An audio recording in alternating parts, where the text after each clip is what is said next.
दोस्तों, एक 17 से 18 साल की लड़की वो इतना देखने में खूबसूरत थी कि वो जो है किसी भी लड़के को जो है वो अपने प्यार के जाल में फंसा लेती थी।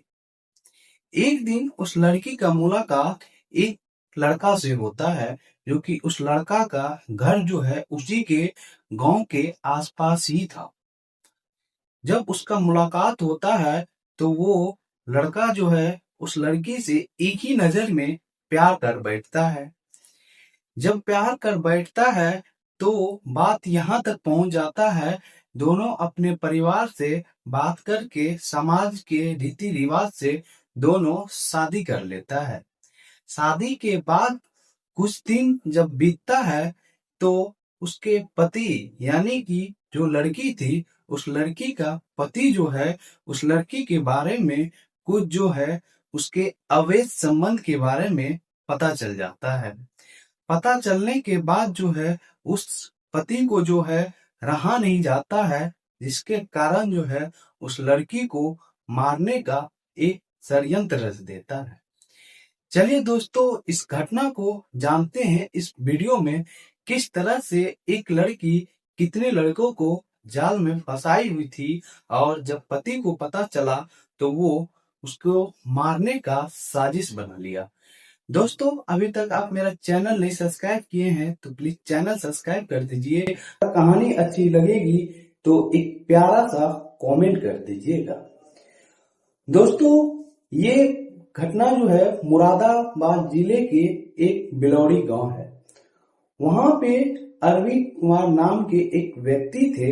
उस व्यक्ति के दो बेटी और दो बेटे थे, जिसमें से कि बड़ी बेटी का नाम दीक्षा होता है और छोटी बेटी का नाम जो है सीता।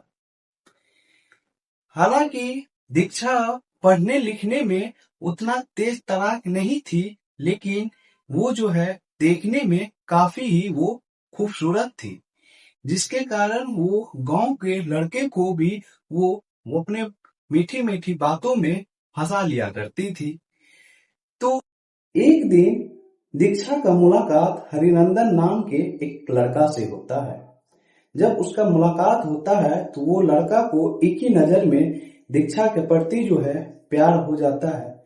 जब प्यार होता है तो वो अपने परिवार लोग को बताते हैं और लड़की भी बताती है। तो दोनों का जो है समाज के रीति रिवाज के तौर तरीके से शादी हो जाता है। शादी होने के बाद जो है वो अपने ससुराल चले जाती है। ससुराल जाने के बाद जो है उस लड़का को कुछ कहीं से एक खबर मिलता है, जो कि वो उसके फोन जो दिया हुआ था वो लड़का अपनी पत्नी यानी कि दीक्षा को, उसमें वो जो है वॉइस रिकॉर्डिंग जो है वो ऑन करके रखा था, जिससे दीक्षा को पता नहीं चल रहा था।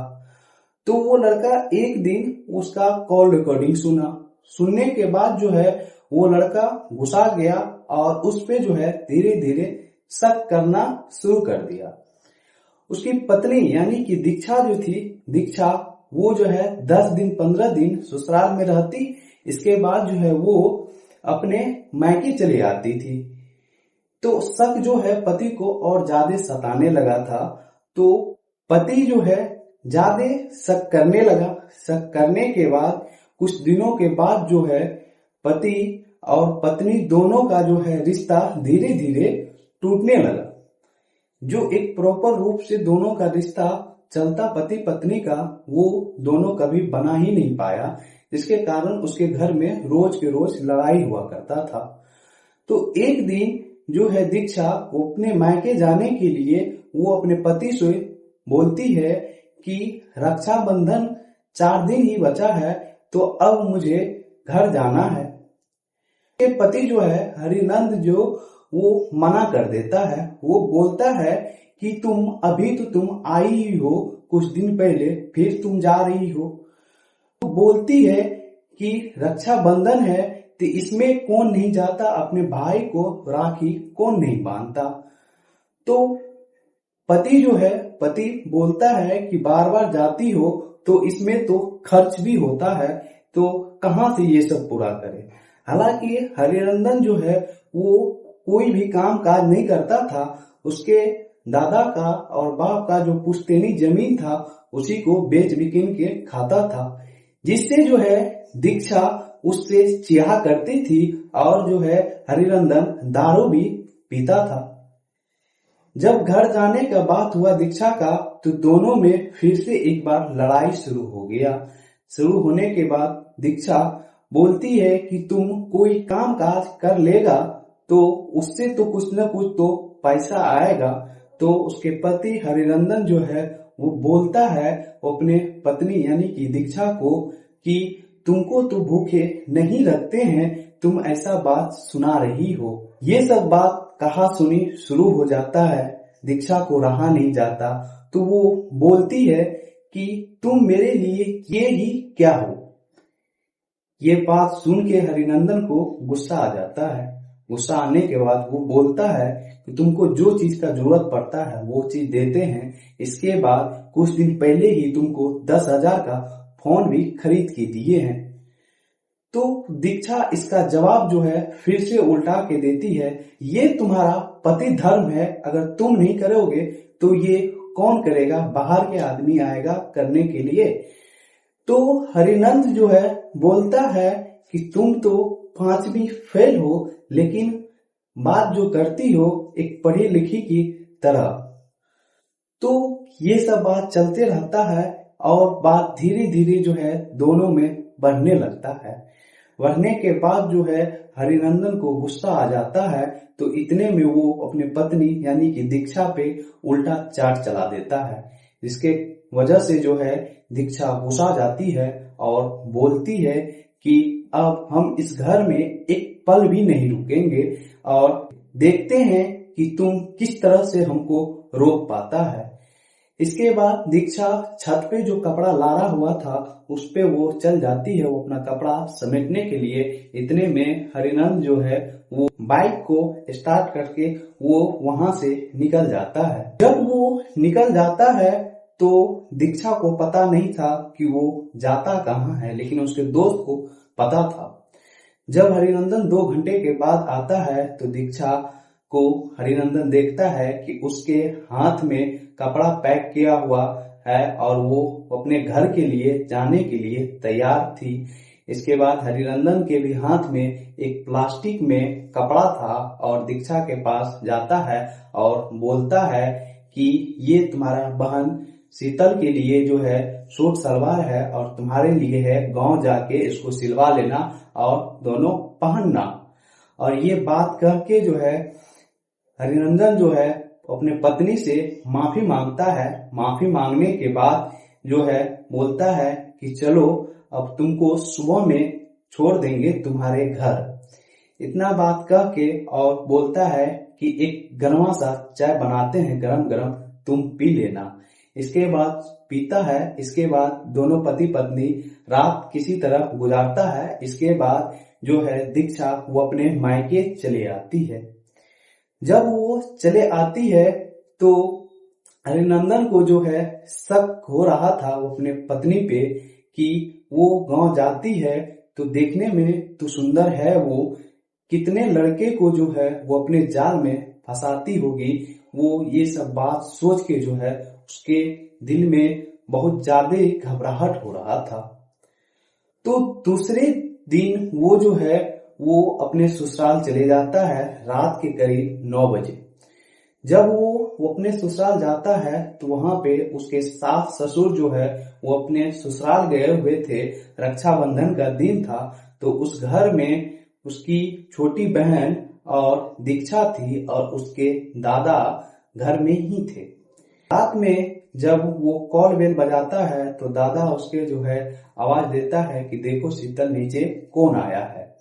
जब जाके देखता है तो उसके जीजाजी रहते हैं, तो ऊपर आता है। ऊपर आने के बाद जो है वो दादाजी को प्रणाम पाती करता है और हाल समाचार पूछता है। तो वो दादाजी जो उसका है बोलता है कि शीतल बोलो दीक्षा को मेहमान के लिए जो है चाय पानी नाश्ता का जुगाड़ करे। और इतना कह के जो है हरिनंद जो है मना कर देता है, बोलता है कल रक्षाबंधन था इसलिए आए देख रेख करने के लिए, अब जब हो जाएगा तो इसको लेके चले जाएंगे। ये सब बात हो ही रहा था, तब तक में हरिनंदन का मूड थोड़ा ऑफ था, तो वो अपने यानी कि दीक्षा की जो दादा थे उसको बोल बैठता है कि चलिए आज अपने दोनों आदमी बैठ के जो है शराब पीते हैं और सिकवे गिले जो है आपके पास बैठ के दूर करते हैं। ये बात सुन के उसके दादा जो है वो सोच में पड़ जाता है कि इसका 2 साल शादी का हुआ है, अभी तक साथ में दारू बैठ के पीने के लिए नहीं बोला, आज ये कैसे बोल रहा है। लेकिन उसके दादा जो है शराब पीने से इनकार कर देता है। इनकार करने के बाद जो है बोलता है कि कुछ मेरा दवाई चल रहा है तो अभी शराब नहीं पिएंगे। इतने में जो है दीक्षा खाना का प्लेट लेके आती है और पानी लेके आती है, तो फोन जो है एक टेबल पे रखा हुआ था। जैसे ही शराब का बोतल देखी दीक्षा, इसके बाद जो है वो घुसा गई अपने पति पे घुसाने के बाद जो है वो पानी झट से रखी और वो पानी जो है उसके फोन पे पड़ गया। वो कुछ बात दीक्षा को बोल दिया, बोल डालने के बाद जो है दीक्षा वहां से वो निकल गई। जब वहां से वो निकल गई तो थोड़ा देर के बाद वो आके देखती है कि उसके दादाजी जो है खाना खा लेते हैं, लेकिन उसका जो जीजाजी था वो खाना नहीं खाया रहता है। तो उसके दादा बोलते हैं कि दीक्षा और मेहमान दोनों मिल के जाओ रूम में खा लेना और मेरे लिए एक गर्म दूध भेज देना, जिससे जो है हम दवाई खा सके। इतना बात सुन के दीक्षा चले जाती है। इतने में उसके पति यानी कि हरिनंदन के फोन पे एक कॉल आता है जो कि हरिनंदन का जीजा था। तो जब कॉल आता है तो उस कॉल में जो है वो बात करना दीक्षा से चाह रहा था, तो वो बात सुन लेता है। इसके बाद वो जो है उसके पति अपनी पत्नी को बुलाता है, बोलता है कि लो तुमसे बात करेगा।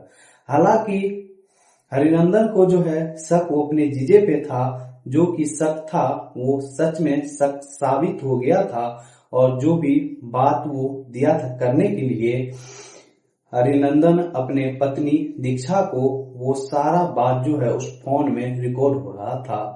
तो जब देखा उस रिकॉर्डिंग को, वो सुना, तो उसका जो है कलेजा फटने लगा। इसके बाद जो है वो व्हाट्सएप चैट जाके देखा। इसके बाद और उसके मन में बेचैनी बढ़ने लगा, और इस कदर जो है वीडियो क्लिप देखा था अपने पत्नी दीक्षा का अपने जीजा के साथ, जो वो सोच भी नहीं सकता था। पूरा अर्ध नग्न अवस्था में वो दिखाती थी और किस देती थी। उसके पति के मन में धीरे धीरे जलन और ईर्ष्या पैदा होने लगा। इसके बाद जो है कुछ दिन के बाद तक वो समझाते रहा पति हरिनंद, तब पर भी वो लड़की समझ नहीं रही थी दीक्षा। इसके बाद एक दिन जो है वो अपनी पत्नी दीक्षा को मारने का योजना बनाती है और एक सुनसान जगह ले जाके उसको बीच रोड पे रात में गोली मार देता है। गोली मारने के बाद जो है उस लाश को ठिकाने लगाने के लिए वो सोच ही रहा था। तब तक जो है पेट्रोलिंग पुलिस वहां पे पहुंच जाता है। जब वो लाश का पता चलता है तो उस लाश के बारे में जब सबूत इकट्ठा करता है, तो वहां पे सबको जो है अपने परिवार, दोनों के परिवार जो है वो दोनों को जानकारी देता है। दोनों के परिवार में जो है कोहराम मच जाता है। जब छानबीन होता है तो पता चलता है कि दीक्षा का संबंध जो है उसके जीजा यानी कि हरिनंदन के जीजा यानी कि दीक्षा के पति के जीजा के साथ अवैध संबंध था। जब सारा चीज पुलिस छानबीन किया, छानबीन करने के बाद जो है वो हरिनंदन को जेल भेज देता है। चलिए दोस्तों, ये कहानी यही खत्म होती है, और सावधान रहिए और सतर्क रहिए। जय हिंद, जय भारत।